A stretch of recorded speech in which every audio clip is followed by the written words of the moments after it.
First on the agenda is roll call. Sam? Here. Meyer, sorry. Driver, Here. Hewitt, Here. Bozanovsky. Here. Then both Bhatia and Van Beckham are excused. All right. Next will be the approval of the February 16th, 2022 Plan Commission meeting minutes. Mr. Chairman, I'd like to make a motion to approve the February 16, 2020 Plan Commission meeting minutes as written. Second. Motion and a second. Any further discussion? All in favor? Aye. Opposed? Motion carries. Next will be Campus Park Phase 2 bid acceptance.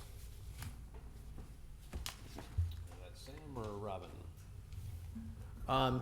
That is actually Tom. All right, here is Tom. gonna run through it from Featherstone. He's gonna run through the bid process for you. We did bid openings last week. So at the end of this, we're gonna ask for a formal recommendation to approve the bids for Campus Park, but we'll let him dive into the numbers first.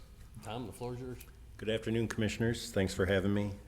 With Dustin's help behind the scene, he'll be navigating the spreadsheet as I go through it. But since we were here last February, Steve Connors is in the audience, and we presented the project.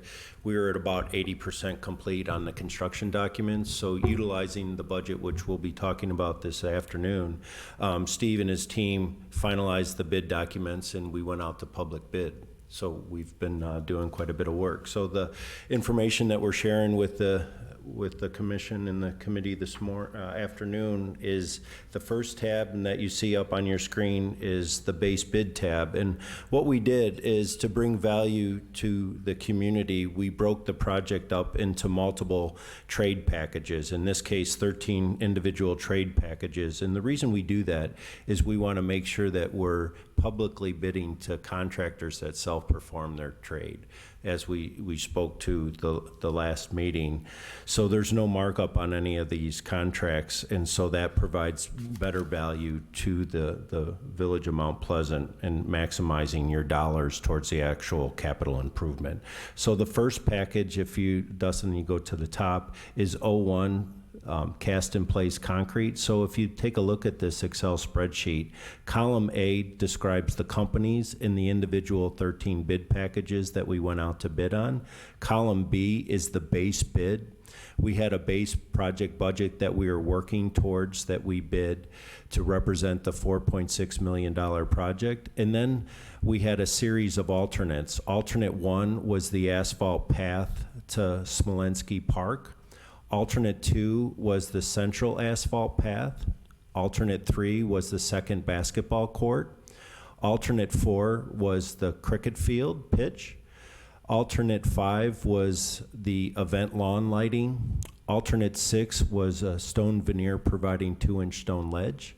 Alternate 7 was the pickleball access. If you remember when we were at the last meeting, the concern about what portions of the existing park are we going to remain accessible during construction.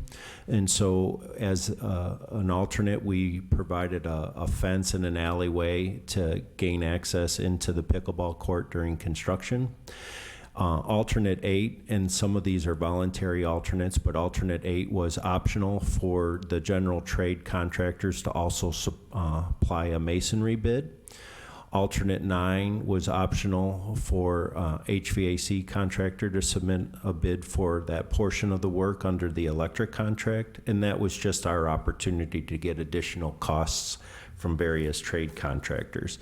And then the alternates to the right of that in column N, Dustin, if you can move to the right, is was a voluntary alternate that we received for a 6-inch sanitary line to the building. Q, alternate 2A, was to connect the storm sewer to the downspouts. Alternate P was basketball coating, court coating and striping, and then alternate Q was a splash pad manifold box. Column M represents the bid security if each of the public bidders secured their bid with either a bid bond or a certified check.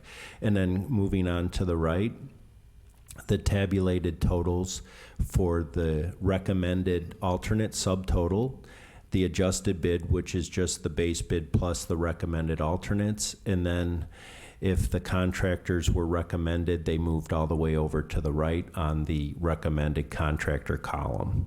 And so if Dustin goes all the way back to the left, what we use green to represent the contractors that were the most responsible low bidder, and as well as the contractors that we reviewed, did a scope review analysis to make sure they had the project complete, and the green represents numbers that were used to tabulate their total into our recommended column. So without further ado, just going through the various bids, contract one, which is the cast in place in the site contract. And again, this is a tool that we use to completely track the information that we collected during the public bid process. So Bowler Construction Company was the apparent low bidder at the bid opening of $364,500. As soon as the bids were opened and read publicly, they contacted our office and indicated that they made a mathematical error in their bid calculation, and they respectfully asked that their bid be withdrawn. So they drafted a letter and sent it to our office.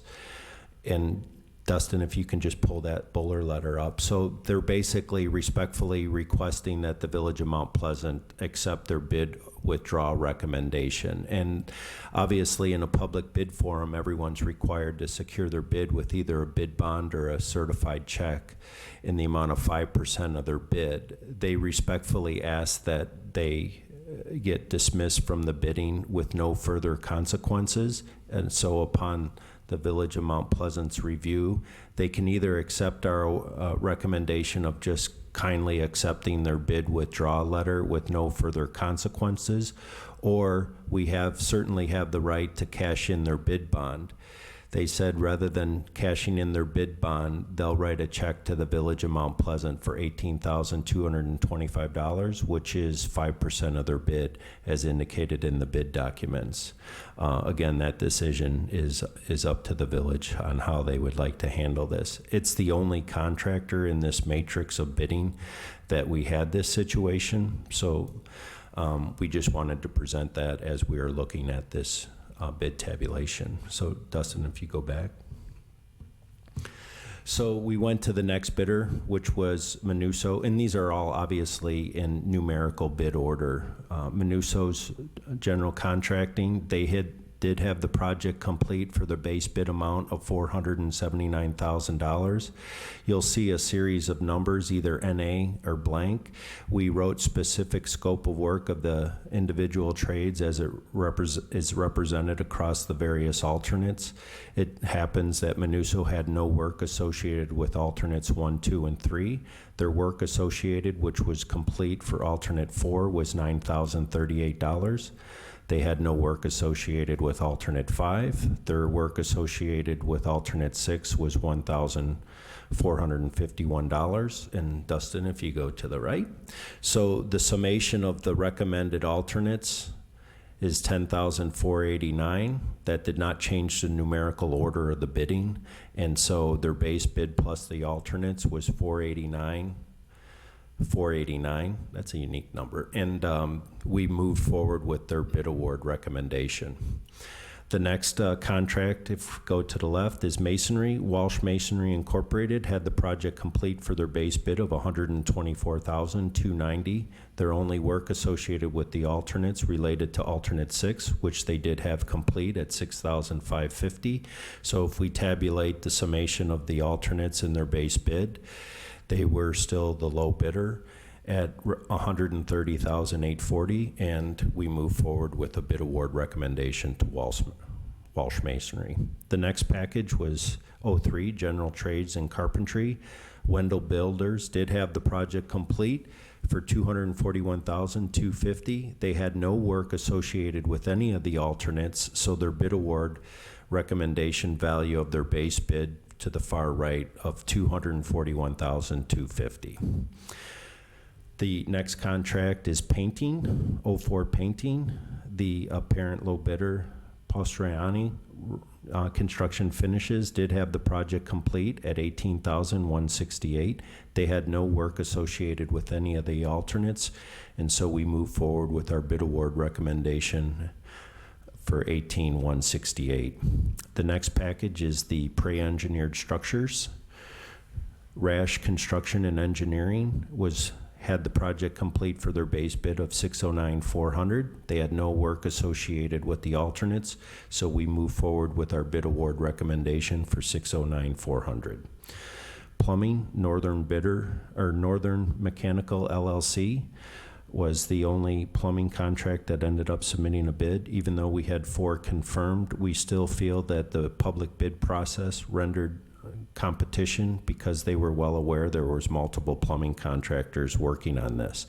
So we moved forward with our scope review. They did have the project complete for $167,900. They have no work associated with any of the alternates. The column Q that you see highlighted in red represents information and costs that we collected post-bidding. We wanted to shift the manifold portion. It's a manifold valve for the spray pad that they didn't have included in their base bid, and we wanted to shift that from the site plumber to the plumbing contract. So we added that to their bid, and that didn't change any further information. So we're recommending that we add that for a recommended total of $170,548. Next contract is 07 HVAC. United Mechanical did have the project complete for $10,600. No work associated with any of the alternates, so we move forward with our bid award for their base bid value of $10,600. Next package is 08 Electrical and Site Electrical. RIC did have the project complete for $163,728.61. No work associated with the first 4 alternates. The event lighting had a value of $75,189.30. And we move to the right and add up the alternates plus the base bid. We move forward with our bid award recommendation for $238,917.91. Earthwork, Wilcom Excavating and Grading did have the project complete for their base bid value of $373,510.21. Alternate 1 is the path to Smolensky Park, is for $77,400. Alternate 2 is the Central Path location. Upon scope review, they had a scale issue with the drawings. We adjusted their number. It didn't change the numerical order. We still felt it was a competitively priced change. So we tabulated that into our bid award. Alternate 3 was $6,000. Alternate 4 was $3,900. No work associated with alternates 5 and 6. Alternate 7, which is to put in fencing down to the pickleball court so the public can safely walk from the east side of the parking lot down to the pickleball court during construction. And then for the tabulated total with the alternates plus the base bid is $487.14.21 for our bid award recommendation. Next contract was asphalt paving. Asphalt Contractors Incorporated did have the project complete for their base bid of $80,250 plus the 3 alternates that they accurately priced and had complete. Alternate 1, $37,818. Alternate 2, $22,899. And alternate 3 for the second basketball court of $12,783. So if you go to the right, the summation of their alternates plus their base bid, $153,750. Going down to contract 11 fencing, they had Central Fence Company had the project complete at $201,751. They had no work associated with any of the alternates, so we moved forward with our bid award for the value of $201,751. Contract 12, Landscaping and Site Furnishings, Property Solutions Contracting LLC did have the project complete for $499. They had work associated with alternate 1 for 2,000, alternate 2 for 2,000, alternate 3 for 6,000, alternate 4 for 10,000, and alternate 7 for 8,000. The Wilcom contract had the fencing, and the landscapers are going to put down a mesh walking surface to navigate across the grass to get to the pickleball courts during construction. The summation of their alternates plus their base bid, $527,000 is our bid award recommendation. Last contract is site plumbing. The apparent low bidder was Wanziak Corp. Wanziak, thank you. For $274,636. They did have the project complete. They have no work associated with any of the alternates, and so we move forward with our bid recommendation for their bid base bid value of $274,636. So if you scroll to the left, you can look that all the green numbers that we used, we calculated into the summation of the total base bid value on column B. The value of alternate E through alternate 7, you can see the added cost for all the recommended contractors as they are associated with each of the individual alternates. So we go to the far right of the column. So based on our bid award recommendation, alternates plus base bid and any adjustments has a hard cost value of $3,553,364.12. So what does all that mean? So we go to the next tab. Last time I was in front of the Plan Commission, we presented the budget. If we skip down to line item 162, or 163, the original budget that was established for the project, even before the Hitchcock team was far into the development of the design, the budget was set for $4,672,826.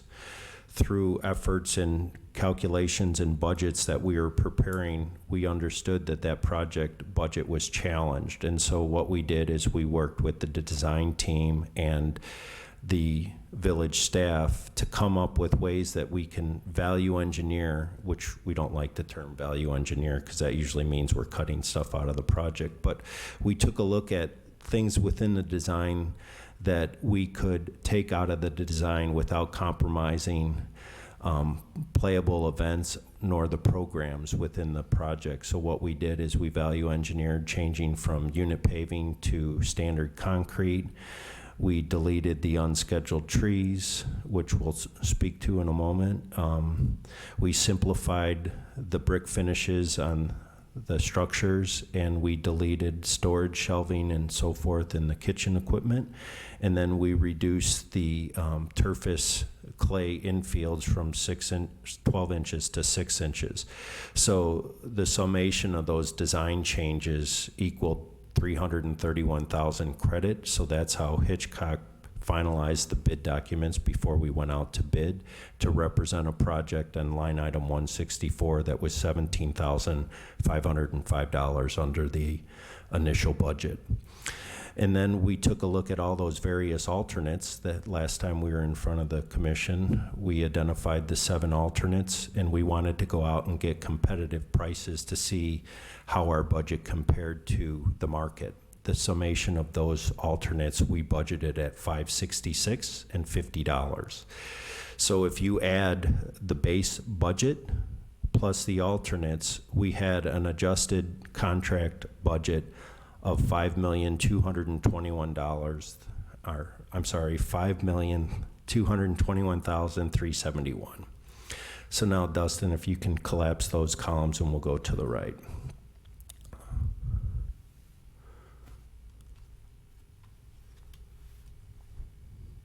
And one more. If you can collapse columns B and A and B, and then go to the top of the page. So what we wanted to do,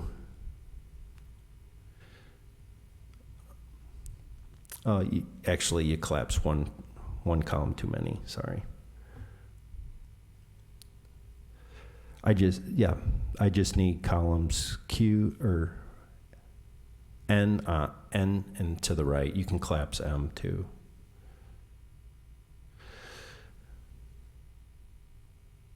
Sorry, this is, so actually, if you can bring those columns back, I apologize.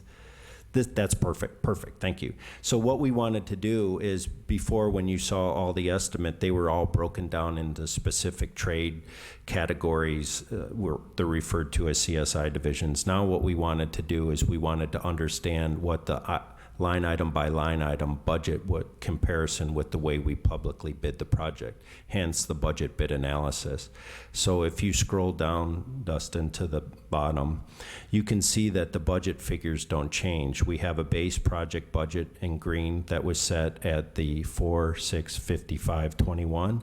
Our estimated value of all the 7 alternates is still $566.50, and the adjusted base bid plus alternates budgeted at $5,221,371. So that's our budget side of the budget bid analysis. So how did we fare with the public bidding versus the budget? So if Dustin moves to the right and goes up, all the numbers that we just reviewed in the tabulation are carried forward. And so Manuso was our low bidder with their base bid plus their alternates, and their summation equals the commitment of $509,489. Now, when we went out to bid and budgeted the project, there was a few components that are still being finalized in the design that we are still carrying budget figures for in the initial budget. Through fast tracking the shelter foundations are a design build solution, and the contractors we're currently authorized to work on their foundation design. So as we get those, there's a potential design revision based on the bid documents. So we're carrying a budgeted value of $20,000 in pending. The next contract, Walsh Masonry, as you can see from our bid award recommendations, we carried forward with the base bid plus the alternates adjusted contracts. They have no pending costs that are known unknowns at this point, and so they have a total commitment for their bid award recommendation and so forth. If you look at Wendell Builders, within the budget, we are working with staff on still signage of the park. We are carrying an allowance within that budget of $4,000. And Dustin, if you go a little bit more to the right there. And for an AED within the park, we still carrying a budget figure of $1,500 for that, and fire extinguishers. These are components that still weren't on the bid documents, but are very much required as part of the project. So we're still carrying these values as pending adds, but they would not be added into their individual bid award recommendations as indicated in column R. And scrolling down, you can see the various other packages going down to electric. One of the decisions that we made in the 11th hour of the design phase, if you go to, there you go, and go to the right, RIC Electric there, perfect. So you can see our bid award with all the alternates. We're still carrying a $43,000 pending number. That's because we originally budgeted the fire alarm system for smoke detection. Even though it's not required by code, the village, and I agree, it's important to protect the asset with some smoke detectors. So we had a budgetary figure for a fire alarm smoke detection system of $5,000. And Dustin, you can go to the right so I could read the rest of that. Oh, too far. Okay. And then also, since we do have potable water in the building, and these buildings will remain accessible year-round, we budgeted putting temperature space sensors in these buildings. And in the event you lose heat, staff would be alerted and they can go tend to it before you have pipes that break. And then we had security system with door contactors on each of the 7 doors, and then we had low voltage voice and data cabling for POS systems and security and so forth. So that was still in the budget, and it'll be added to the contract documents, and we'll issue them for pricing post-award. So that's why we're carrying the summation of the value of $43,000 and pending.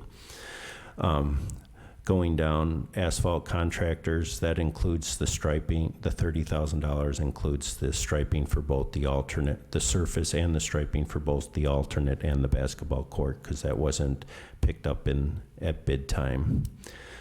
And then the last item was, since we had a favorable bid variance, we took a look at the items that we value engineered out of the project to get back on budget, and we wanted to add back into the project the value of the additional unscheduled trees to go into the park.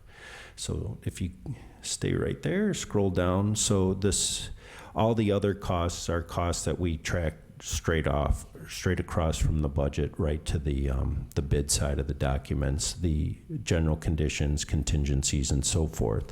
So if you take a look at the total value scrolling down, our base budget in comparison to the way the bids came in were $101,011.18 under our estimated budgeted value, which is just over 2.5%. And then the value of the alternates came in at $437,000, well under our budgeted values.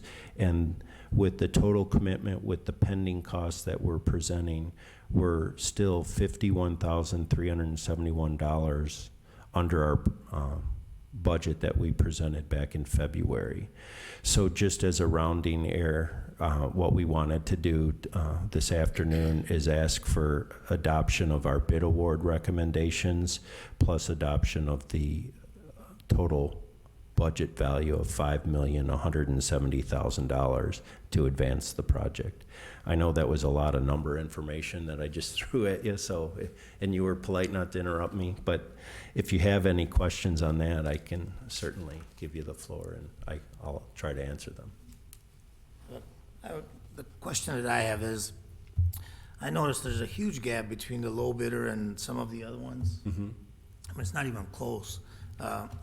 Is this gonna create a situation where these people start working and then all of a sudden run into cost overruns, or are we protected from that end of it? No, we certainly, we had our alarm up on that. So a big one, you can see, obviously, if Dustin goes up to the next previous tab and go to the top, some of the big bid spreads were general trades. You can see, but Wendell Builders, we've worked with them for over 30 years. They have the project complete for $231,250.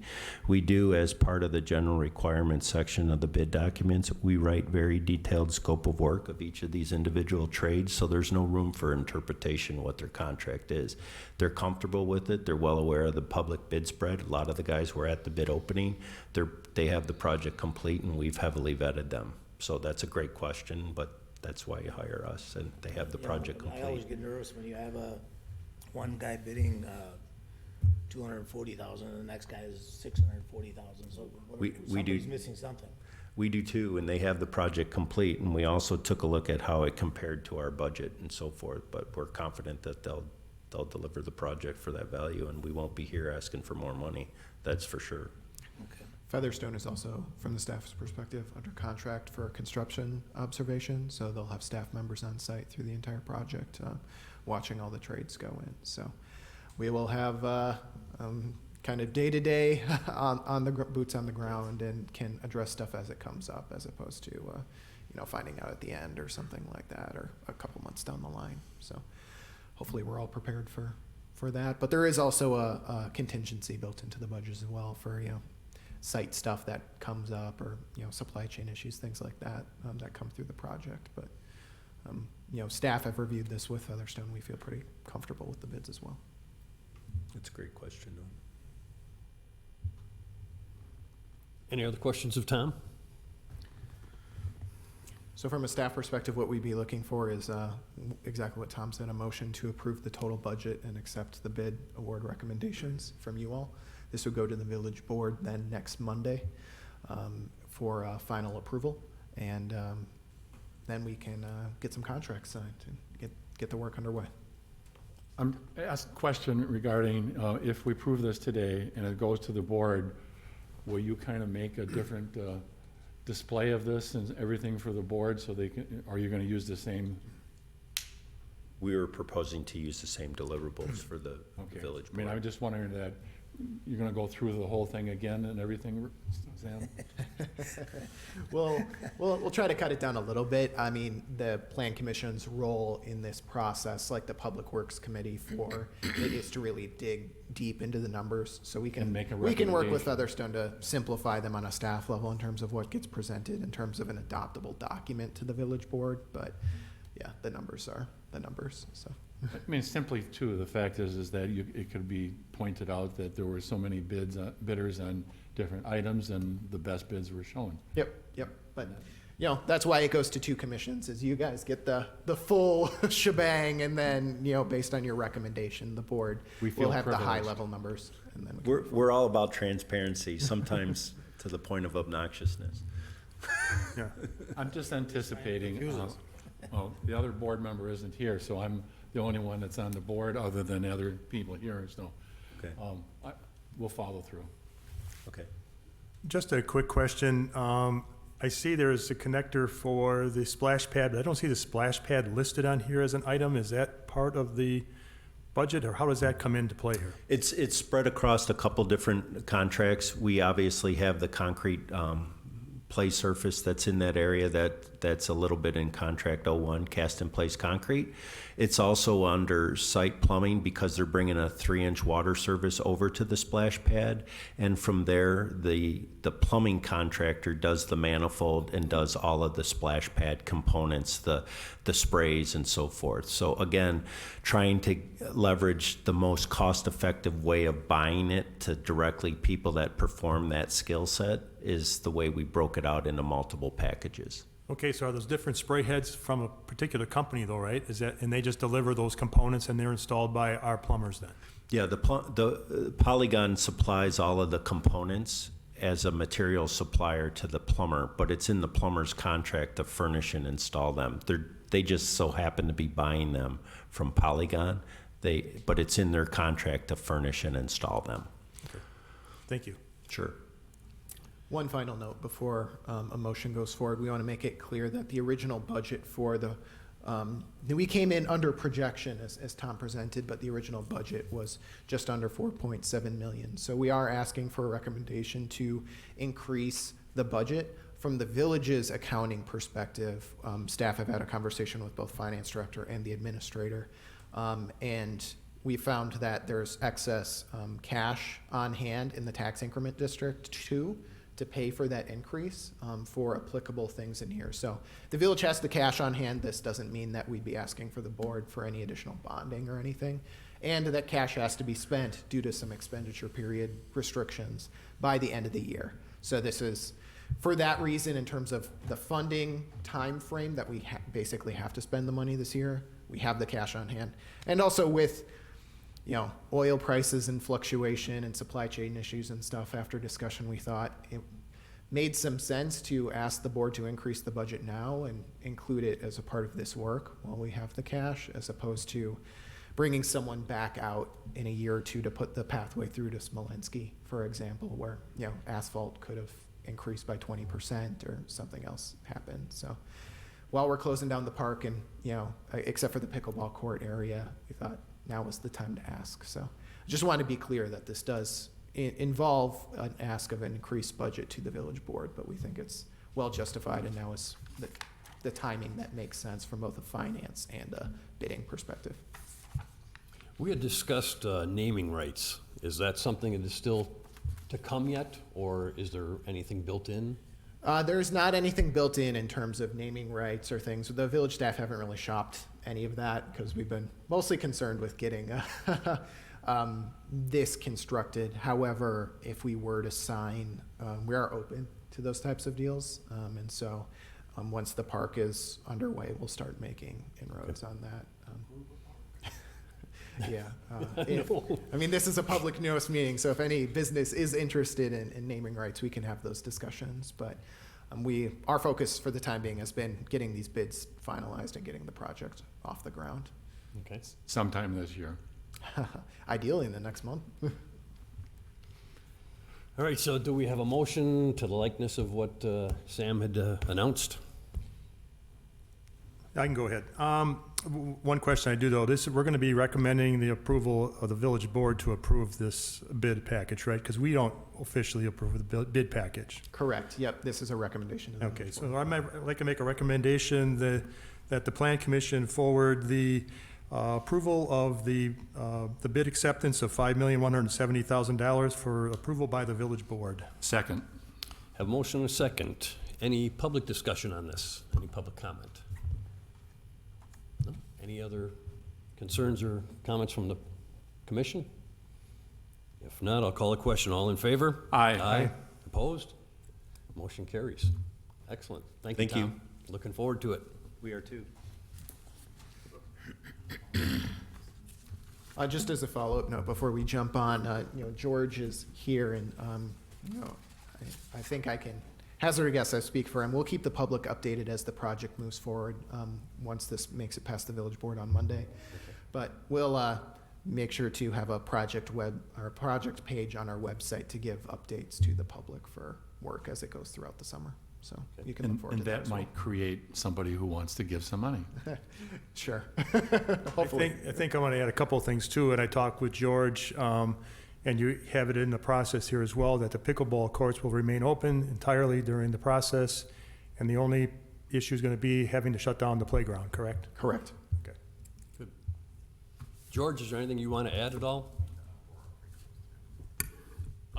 Just want to give a quick thank you to Featherstone and Hitchcock throughout this whole process, and obviously to the village board and the planning commission for your input throughout this whole process, and incredibly excited that this is actually going to come to fruition. So it's been almost 13 years in the making when you think about it, with the initial property purchase back in '09. So can't be more excited.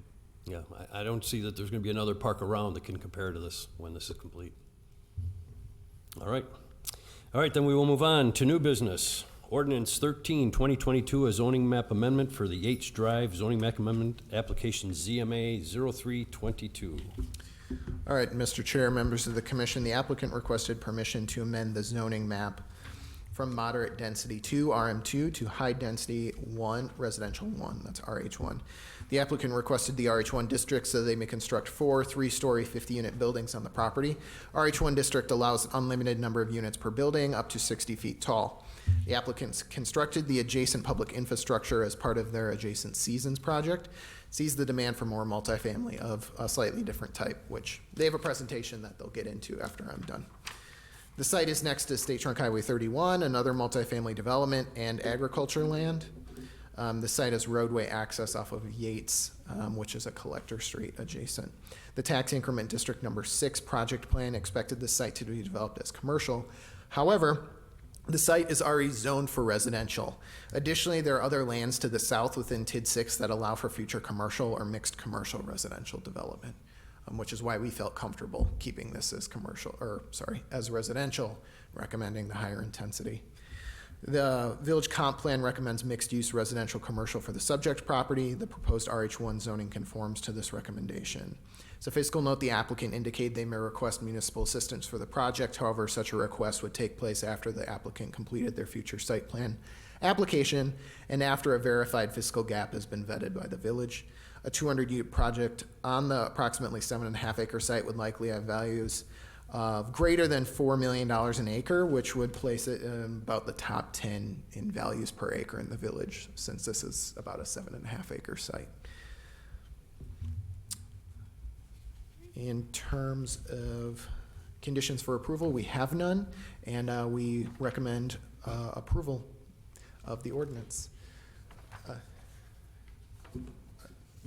Perfect. So this is, you can see on the left, that's the TID 6 boundary. This is at the far northeast corner of that site.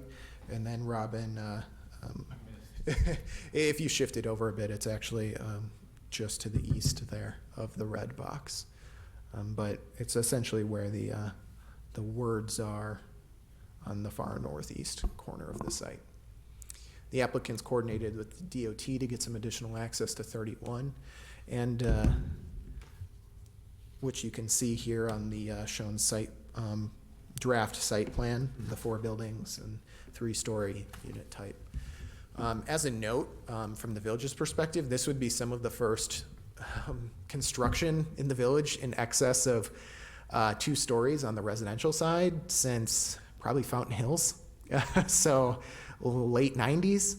It's been a while. So we're excited about the possibility to see some buildings with some elevators and see some additional density. And I think, as Robin has wisely pointed out in some staff conversations, this is the type of residential that we especially want to encourage in our tax increment districts. Those values per acre really help the projects or the tax increment districts cash flow and make the whole thing worthwhile. So from the village's standpoint, this is exactly the type of development that we'd like to encourage in the right spot. So with that, I will turn it over to the applicant. Is the stuff in the PowerPoint, Robin? The fiduciary slides?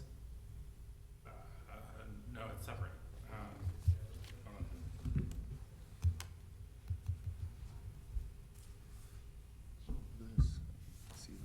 Yeah, you should be good.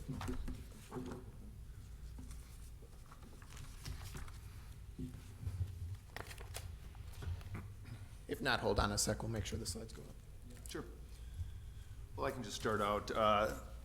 Thank you, Sam, and Plan Commissioners, thank you. Craig Raditz, Fiduciary Real Estate Development. Paul Schmitter's here, our Director of Development, with me. It's kind of crazy. We've been working here for about 3 years, but our only appearance in front of you was for the seasons. I think it was a month and a half into COVID, and so you recommended a CSM for the seasons at Mount Pleasant and a rezone. So we're looking forward to getting to know you much more. We began, I'll tell you a little bit, I put together a short presentation that just shares a little bit about our company, shares the progress of the seasons development, and we wanted to get as late as possible to get new pictures in there. That's why it's not part of your packet. And then we'll just describe a little bit more about the rezone and the appropriateness of why we want to do this here. But again, we came down in 2019 and just scoured Racine County, and we have solely focused on Mount Pleasant. Not only are we looking at this great addition to this area, but we've got under contract 2 other large sites in the village, working with Sam and Robin on that, and for different types of residential also. So we're really excited, and you guys with the infrastructure, the industry, village residents, we are really glad to be part of it at Fiduciary Real Estate Development. So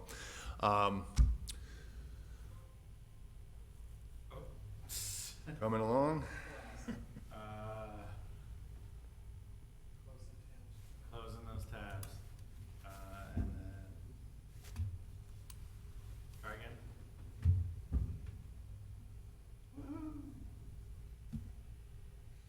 Great, there it is. I'll try to look here. As I said, I just wanted to start. Can I move this a little bit, Sam? Which one? Oh, yeah. That'll get it to the next one. I can't move away from this. So, again, I just wanted to share a little bit about ourselves. We're founded in 1984, 38-year-old company right now. Our home office is right across from City Hall and BMO Bank, right downtown. And Milwaukee has always been our home, and all our owners are in the Milwaukee area. We have almost 400 employees at Fiduciary. We have 37 different apartment communities.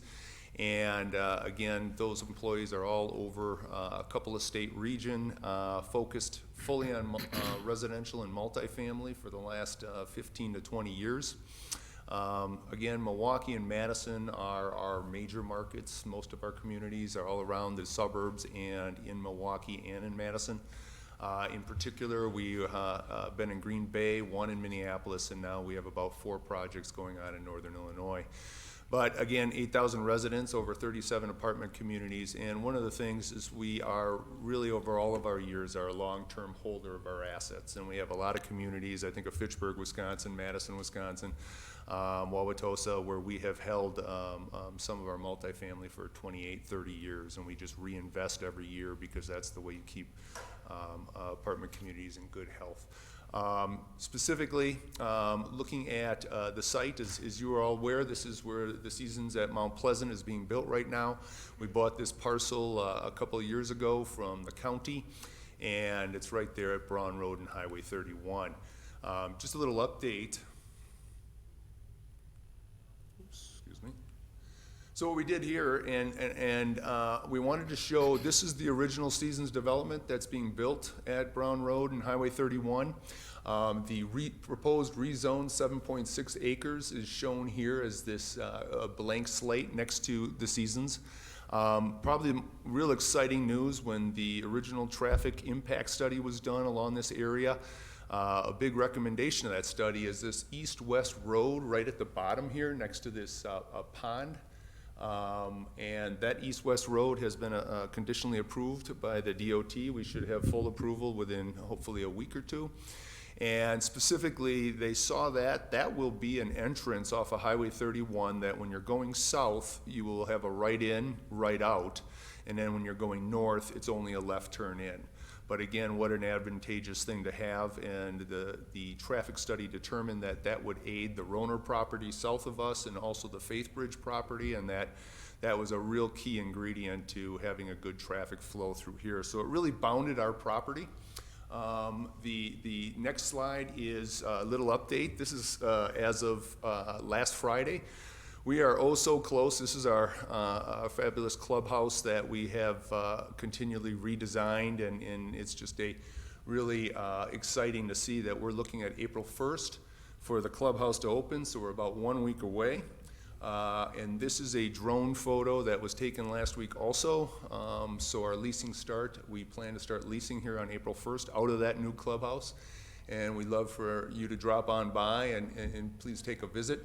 It's up there in the corner, and then we have 4 buildings that are under roof and 4 more that are slabs. So, you know, we had a nice fall, we had a good spring, and so we've really progressed.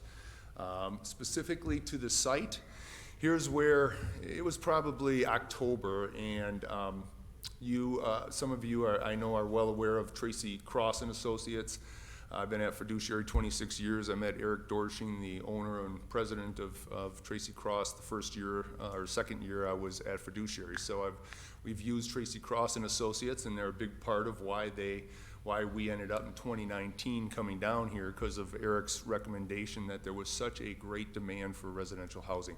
So particularly post, hopefully Monday night, getting approval to move forward on this, Eric will do a 6-week study for us to totally continue to help us define exactly how these buildings should be built. So these are 4 50-unit buildings. You can kind of see the building A1 at the top is where we're going to have the amenities of a fitness room, club room, outside gathering area with fire pit. And so we're just kind of excited about it because it fits all the boxes as far as some of the needs that aren't being met right next door in the Seasons community.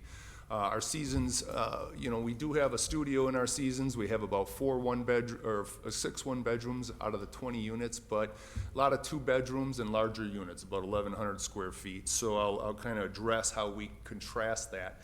Again, we always like to have a relatable, when we have something as special as this right next to each other.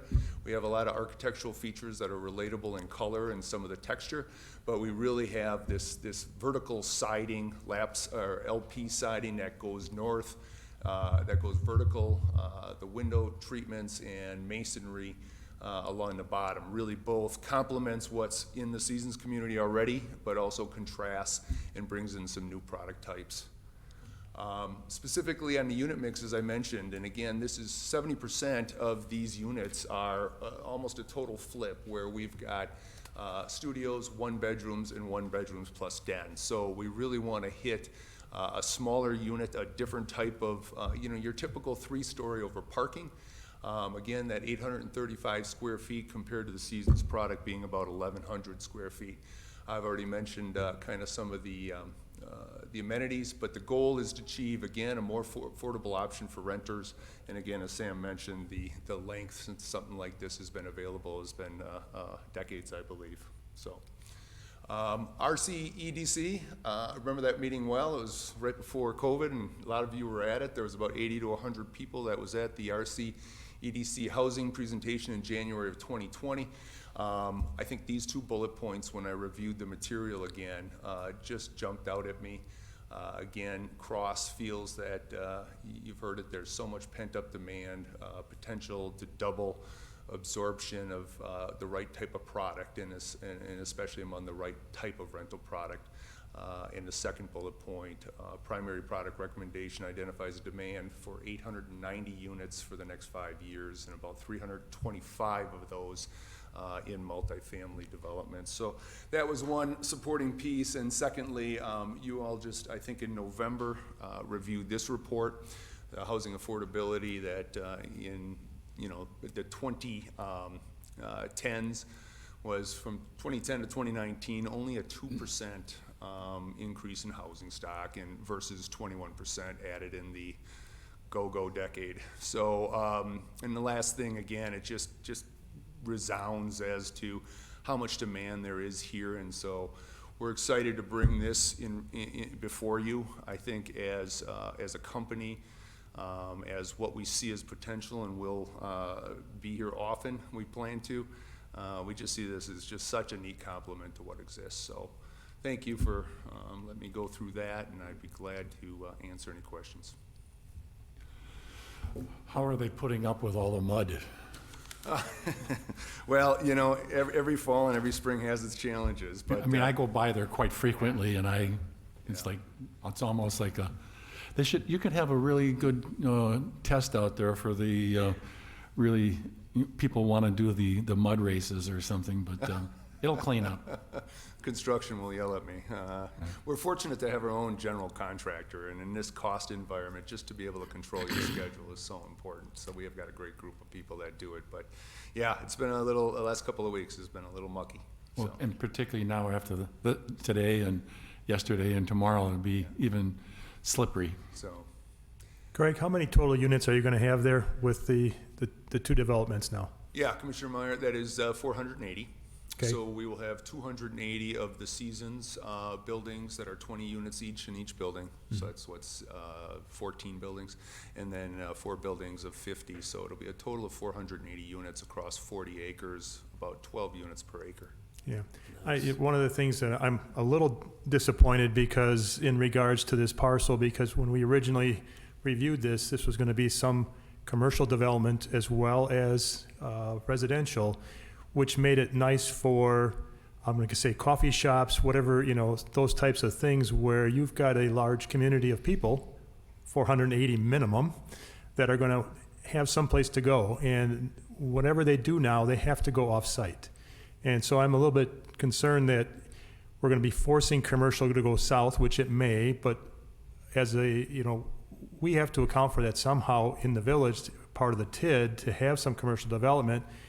And we're now restricting it to the next guy down the road. That's the only question I have. So your thoughts on that is to, again, 480 people minimum are going to be wanting to go in and out to go get a cup of coffee or get their hair done or whatever.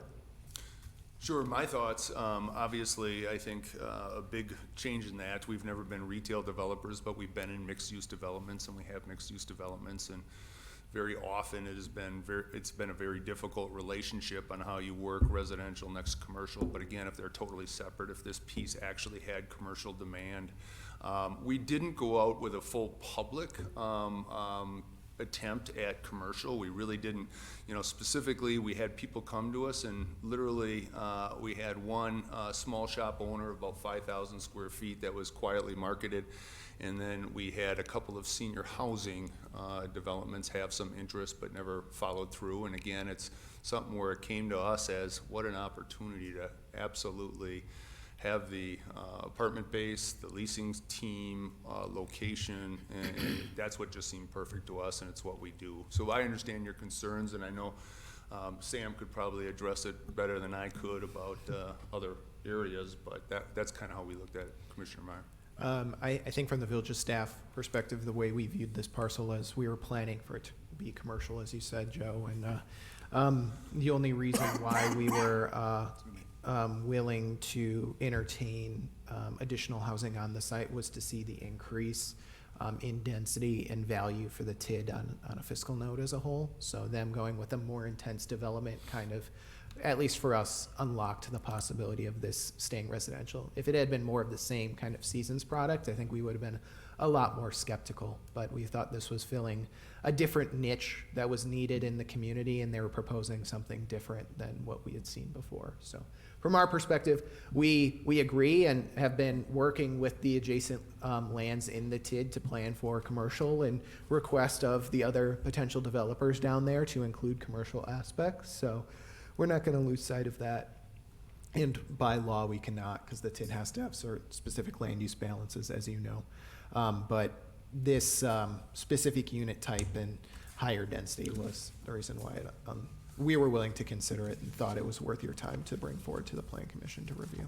Well, there's nearby properties that commercial could develop on, just not right on here. Correct, but I don't want to discount Joe's comments either. I mean, we are certainly mindful about building a neighborhood, that there should be a mix of uses across the neighborhood, so. Well, exactly, because what happens is you've now forced another developer to have to put it in order to be, to meet the objectives of the TID. That's exactly correct. And so them going the higher density was the thing that unlocked it for us at a staff level, willing to consider it. Sam, do you know if there's a plan to widen Brown Road? I mean, this is gonna create quite a bit more traffic. There will be some intersection improvements as a part of fiduciaries. So that part of Brown Road work. is just terrible. But in the short term, no. But in the long term, yes, we are planning to, basically the work further to the west, that's wide and broad through some of the industrial areas in TID 5, kind of north of Foxconn, and then moving east towards 90th Street. In the long run, the village will continue to pick that up with adjacent development and continue to urbanize that cross section. So I'd say short term, no, long term, definitely. All right, any other questions of either staff or Well, of Craig? I know this isn't a site plan approval or anything like that, but looking at the buildings and looking at the roads, I wouldn't mind having Chief Lockhart, talk about the possibility.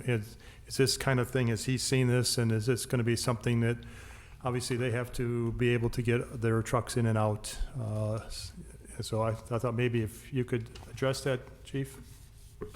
Certainly, to Sam's point, have we seen it? No. How, 30 years or 60 years, whatever Sam said? We'll be okay with it. We'll get our fire department access. We'll be able to get in and out of there. I don't see any red flags on it. Thank you. Yep. Make a motion? Let's see, is there no further comments or questions? Any public comment on this? Yeah, there we go. Would you like to come up and?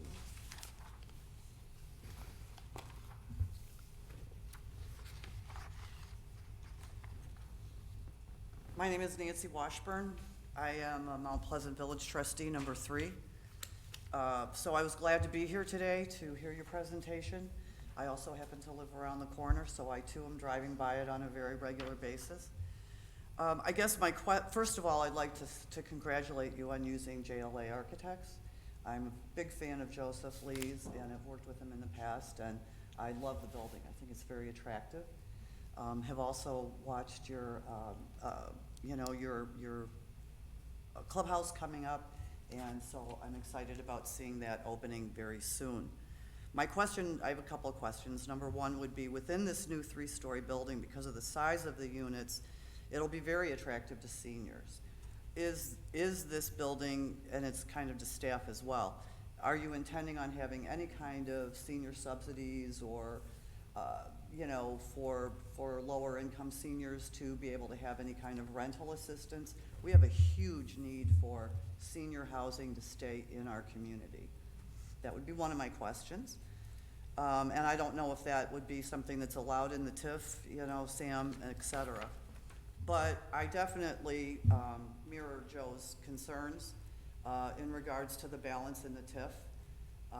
I am very concerned that if we approve this before we look at the plans coming forward for the 2 southern properties, we really need to make sure that TIF balance is compatible.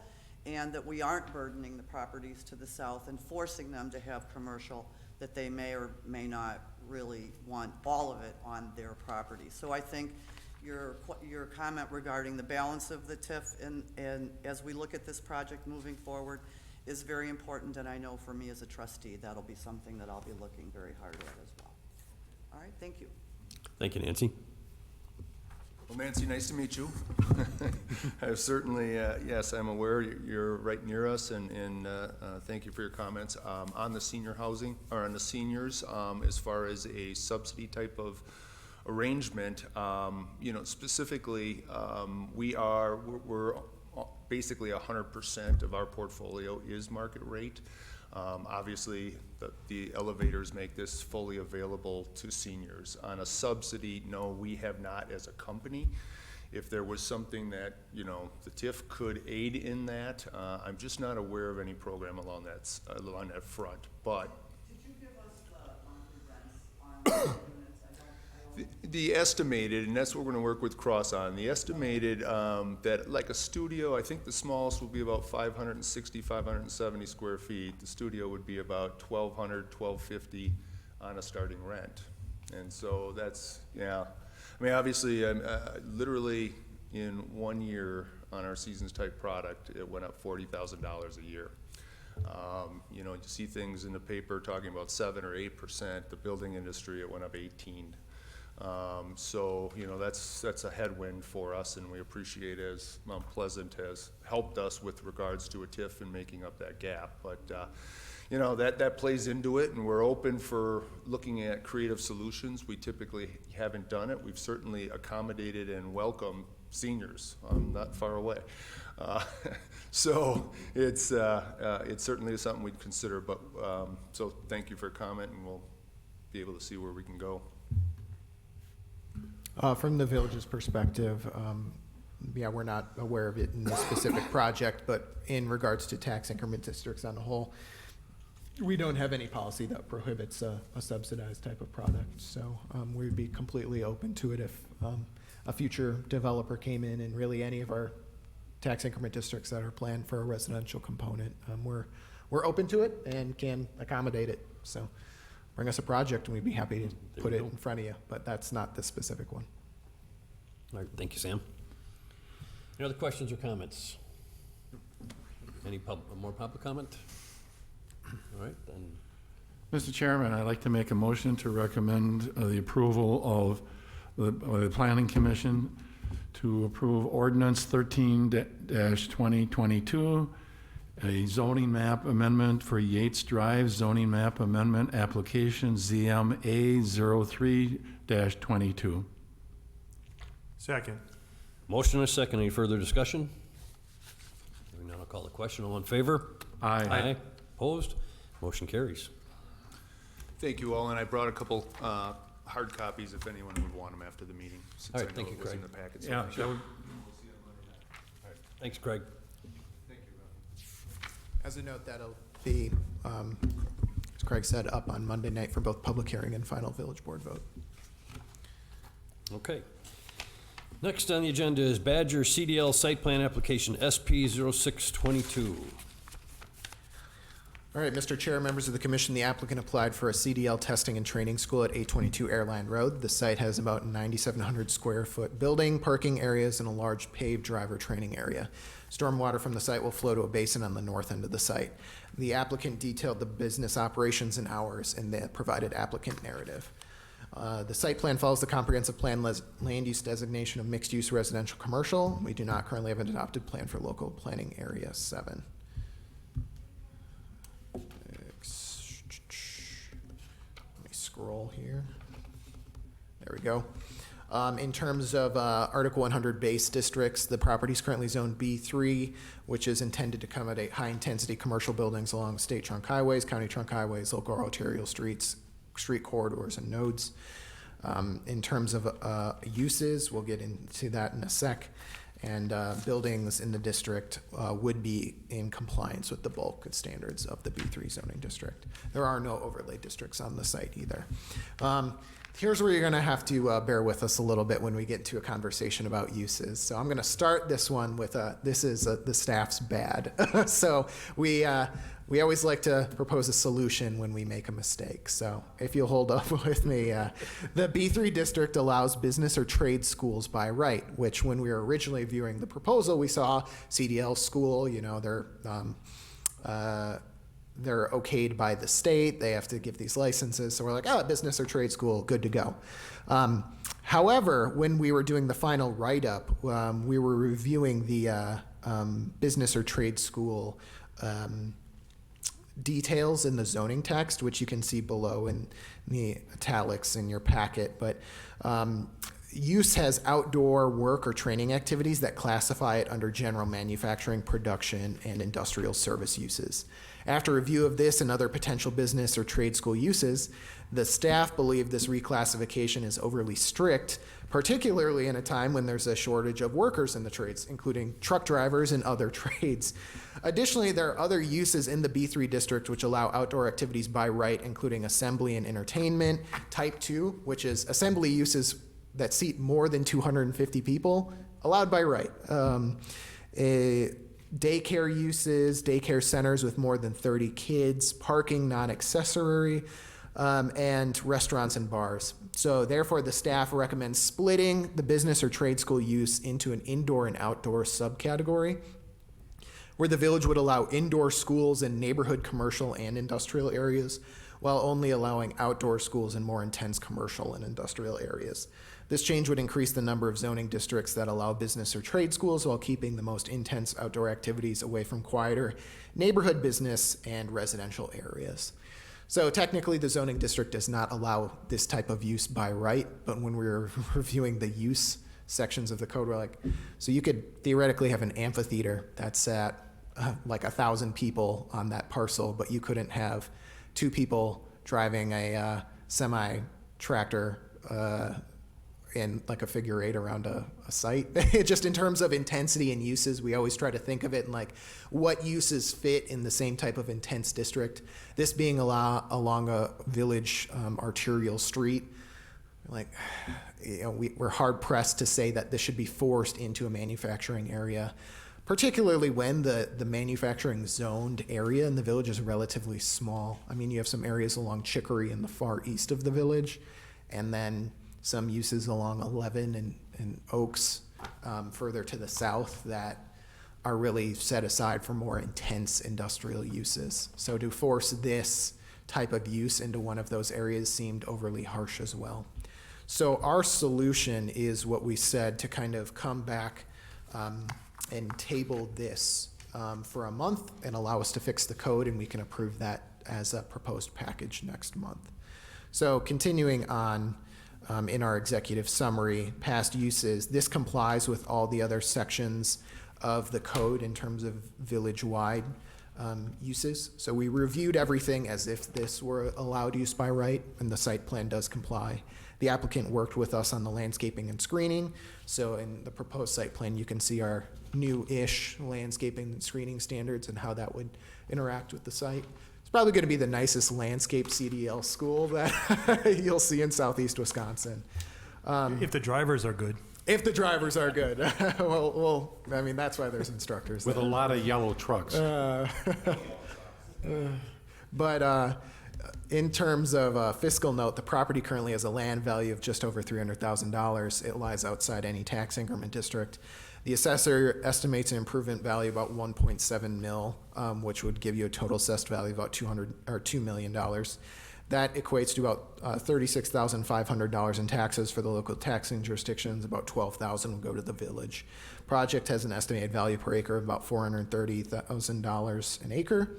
That's below the village target of about $1 million an acre. However, the village staff believe a trade school use brings some uncounted value to the village's workforce, particularly as we see continued industrial warehousing and shipping growth along the interstate.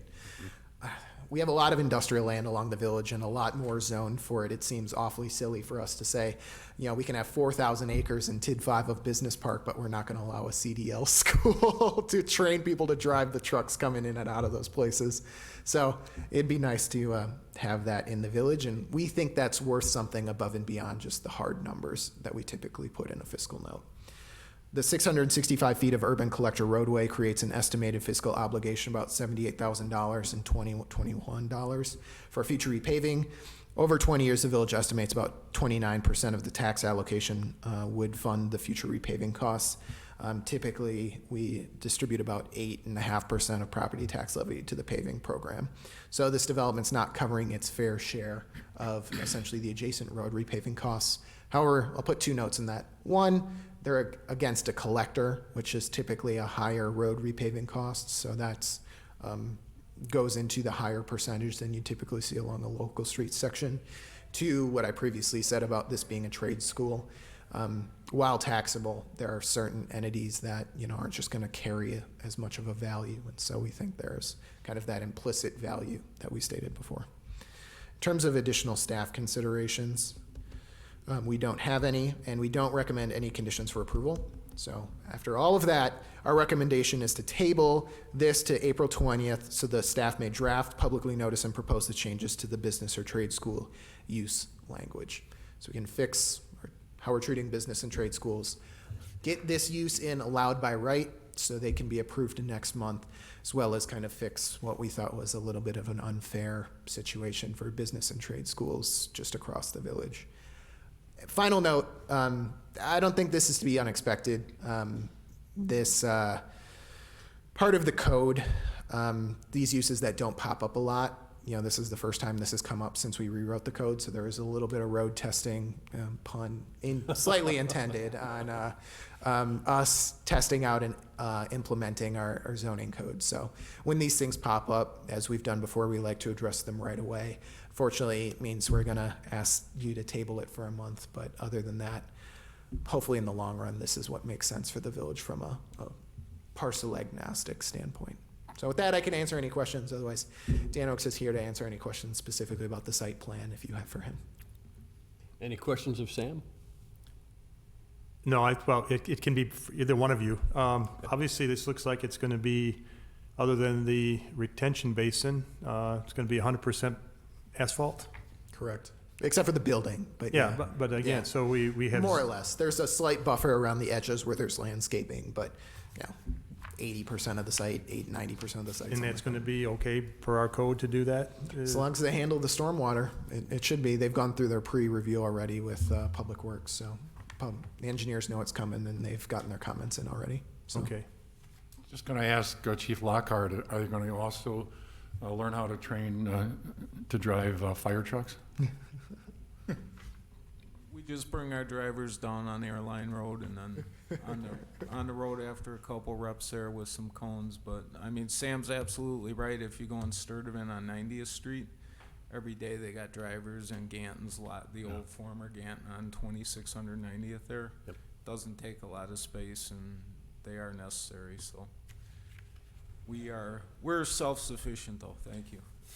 In regards to the business and trade schools, we really tried to think about the other types of schools that would have an outdoor use and where they might be applicable. And so we're thinking of things like, landscaping trades or, construction type trades where you might have an outdoor component and Working with Gateway or something? potentially, and Gateway has a place along Renaissance, as well as some other buildings. And frankly, we don't think those uses are really that much more intense than some of the other types of commercial businesses that we see along 20 or Arterial Street. So we thought it was a fair proposal, and we can kind of make it right in that way. Also, Sam, in regards to that parcel at the end of Oaks, all the way at the north end, I would assume that we're looking at residential for that parcel at some point. I don't see that going any more commercial deep into that. So Yeah. any thought as far as, and again, I don't know how these things work with, the trucks. Do they come in and come out? I know and Dan might be able to help us there, or how these things actually function as far as, are there, 25, 30 trucks coming in and out of the driveway constantly? And because then again, it is a feeder street that's going to be eventually, my guess is going to be multifamily housing down there. But I don't know if there's something in the works, but maybe you have a better idea of what your thoughts are as far as, that kind of traffic being mixed together right there. Yeah, so I'll speak to kind of more the land use side and let Dan come up and answer the question in regards to the building. But in regards to the land use, I think you're right. Probably residential further to the north as you get closer to the Pike River Pathway, and Oaks and Airline are projected to kind of merge together and then head north eventually to Spring Street and kind of create a village-wide arterial street that would extend all the way from Caledonia south along Airline and Oaks Road, and then actually get pretty close to Trustee Washburn's property all the way in the southeast corner of the village. So it's, as you said, a collector arterial street there. But in terms of adjacent land uses, we have screening standards. This property is not the one that's directly abutting a residential property, so there is a property to the north that would screen this a little bit. But we also have some landscaping and screening standards that are more strict when you have a commercial or industrial or multifamily property that's against potentially a single family property, and then some other landscaping and screening standards that are just against any residential property. So our code kind of contemplates those stricter screening standards from a residential property already. So hopefully, uses that aren't completely matching are still not conflicting when they're up against each other. So that's how we solve those problems for the time being. Okay. With that, I'll turn it over. Unless you have any other technical questions, one thing we'd kind of like feedback on is our idea for kind of splitting out indoor and outdoor trade schools and our approach to that. That seems reasonable. We'll draft those and publicly notice it. So if any of you have any issues with that, now would be the time for us to talk them through. No, I think that makes sense. Perfect. Sounds good. Thank you. Okay. Come on up, Dan. Give us your name and address. Which ad? Represent a lot. Whatever one you want. So Daniel Oaks, representing Top Flight at 2000 Oaks Road, Seco Inc., the developer at 1616 Oaks Road, and I'm a resident at 8105 Doe Glen Court. So all three of me is very much approved. Let's do this. So the fire department, they're actually exempt from CDLs, so he can pick on it, but they don't need to use the school.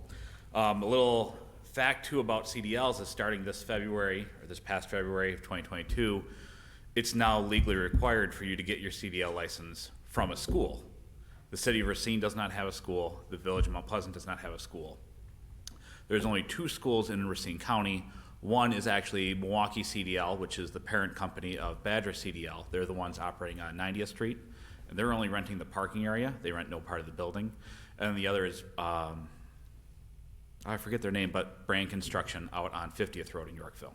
Those are the only 2 schools in Racine County that I know of to get your CDL. They're generally 4 to 6 week long programs, and they work with people that can go before or after their job. So as you saw in the summary that Sharif sent to you guys, kind of an AM shift and a PM shift, so the third shift guys can come after work, get their CDL and hopefully get in a truck within 4 to 6 weeks. A lot of their students are sponsored by Penske or Dayton or any of the trucking companies that are out there because we don't have enough drivers. At AW Oaks, we have Class B drivers in our dump trucks, which is another thing that he'd be looking at training. And I used to get 20 to 25 applications a month 4 or 5 years ago, and now we are screaming for applications and talent. It just isn't there. I've talked to people in the academies of Racine that are very interested in this being a alternative to college. A truck driver in their very first year can make $90,000 to $120,000 driving over the road and be home every night and every weekend. If they're willing to drive cross country, it just goes up from there. So this would be mostly beneficial for a Class A. Class A is our trucks and trailers, semi-trucks and trailers, a combination of vehicles. It also applies to people that pull anything larger than an F-350 with a skid steer behind it. That's a Class A CDL. I think a lot of people are nodding, people knowing that that doesn't apply to everyone that's driving those vehicles. So this is a facility that I'm very much happy to have come to the area. We need it. It's gonna draw attention and might even draw larger companies to come and say, hey, we know we need drivers. There's a school right down the road. I think Airline Road is perfect because you have Kinsey Avenue and the frontage road right for the trucks to get onto, because trucks usually aren't on the side roads, they're on the highways. They can get right to Highway 20, they can take Oaks Road right to Highway 11, they can take those down to Highway 32, out to the interstate for training. Most training happens in the truck. The idea with a facility like this with 4 bays is when that person is gonna start their day, they can start in a pre-trip walking around the vehicle under enclosure. Trucks usually don't spend their days inside, they're usually outside, so that's why we need the training part, the parking area outside. And it's a lot less expensive to run over a cone, learning how to back up a truck, than the $1 million buildings that we have scattered through our county. So that's the idea with the area, the training area. So I know a big concern would be the backup alarms. But we have the train tracks right there. We have Highway 20 right there. We have industrial use right on that corridor and the needs for what the school would produce. But they learn to back up to like a fake loading dock with the cones. They learn the basics of how to drive a vehicle, and then they are on the road on day one. They're on the road with a competent driver in the right seat, learning how to drive and manage traffic. Having gotten my CDL and trained several people to get their CDL when you could go do it on your own, the road is where you learn. So it's, as much of it is a training facility, the roads are the training facility. In his summary, he says about 24 customers a week, so it's not a lot of in and out, in and out, in and out. You're gonna have your walk around, guy's gonna get in the truck, it's gonna warm up 30, 45 minutes, maybe want to do 1 or 2 backup exercises. They're gonna get out on the road to Highway 20 and get going down the road. So it's not a lot of traffic, not a lot of heavy traffic, but it is traffic. I think 48 vehicles a day, which is comparably nothing to some of these other roads, such as the other businesses that should grace that Airline Road. I think that really kind of covers the need of what Badger CDL would do and what I'd like to build for them. Any questions about the plan or how they plan on operating? Are these trailers full or are they empty? I mean, do you actually use them for delivery or no? Yeah, so I don't, I represent Sharif from Badger CDL. He could not be here today, but no, he's like, because we talked about, should we have a concrete plan, which the plan actually in front of you shows concrete. We're gonna alternate that to asphalt. And I was very worried about the weight of trucks and turning and things like that. He's like, we use all empty trucks. They last a lot longer, but empty semis. He does have something that he can put in the vehicle to show unbalancing a truck, but it's like 200 pounds, I think he said. Just pallet jack a pallet in the truck so you can show, hey, make sure they load you to the front of the vehicle. This is how it affects your braking. But it's semi-trucks, Class B vehicles, which are such as my dump trucks or bread trucks or UPS vehicles, Amazon vehicles, things like that are the Class Bs, and then Class Cs are smaller vehicles, smaller commercial vehicles. So we're gonna teach more people how to drive gray trucks around with a slash on the side of them. Hopefully a lot of people driving trucks. Well, you go out to the Quick Trip on 11 out there and everything in H, you can see 20 of them sitting in there some days or more. On a personal note, if you go into that Quick Trip at the wrong time, you are stuck there for 30 minutes. You can't leave. I've done that. Yes. But I know his plan is to have somewhere around 8 vehicles, so he does have the combination of vehicles for different trades, have a couple of the Class Bs, a couple of the Class As. Almost everything's an automatic nowadays, but if he could train some people in the good old manual, that'd be appreciated on my part. And as Sam had said, you're okay with tabling this for a month? I don't think I have a choice. No, you don't. I'm glad So, to hear. yes. I'm glad that you were accepting this Yeah. and everything though too, and you understand. Yes, yeah. Or if not, Sam will fully explain it again to you. No, it's very understandable. I'd much rather see the code written the right way than be given a, hey, we're letting you do it this one way. No, let's do it the right way. It's the way it should happen. Just one suggestion, could you maybe work on the design of the building a little bit more too? So, let's see. I'd like to this- see a little bit, you know, less, I don't I call it, see trees. what's that? I have, 95 trees coming in, blocking the building. The garage doors will have windows, a third of the way up. And then, because working with kind of the fire code, because the office area is going to have a second floor, there'll be 2 more windows on the side that you see in your picture here, and then the front's going to have a few more windows there. We just didn't know exactly how to place the stairs for fire code. Right. So there'd be Well, a upper. Yeah, no, okay, but I'm saying, that's gonna come back for a review for us for design once we get there, but, so I'm just saying, it would be nice if you wanna do that, because to me, this looks like just a garage, you know? We'll work with, to get the updated elevations next month. Yeah, in front of thank you. And then this would appear on old business if you choose to table Okay. it. And do you have the front rendering too? In your, No, I don't think so. They have it in their packet. oh, they got it in your pack. So you saw the front, it's got a big, nice display door, and then it'll have 4 windows on a second level as well. yeah, but it looks like a farm supply store, that's what it looks like to me. That's, Yeah. All right, any other questions on this at all? Otherwise, I'd look for a motion to table.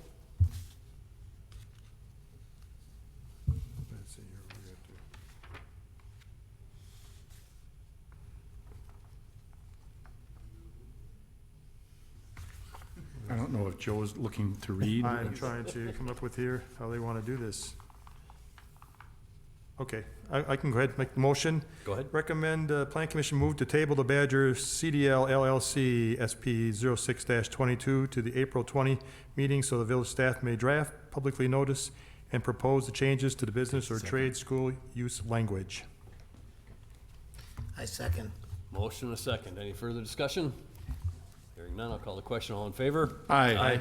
Opposed? Motion is carried out. Thank you, Dan. Hey, Dad, hold on a second, wait.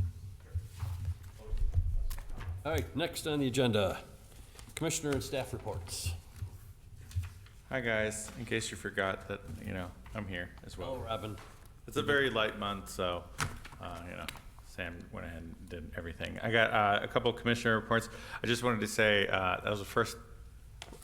We pride ourselves as staff of getting applications through the bureaucracy in an expedient manner.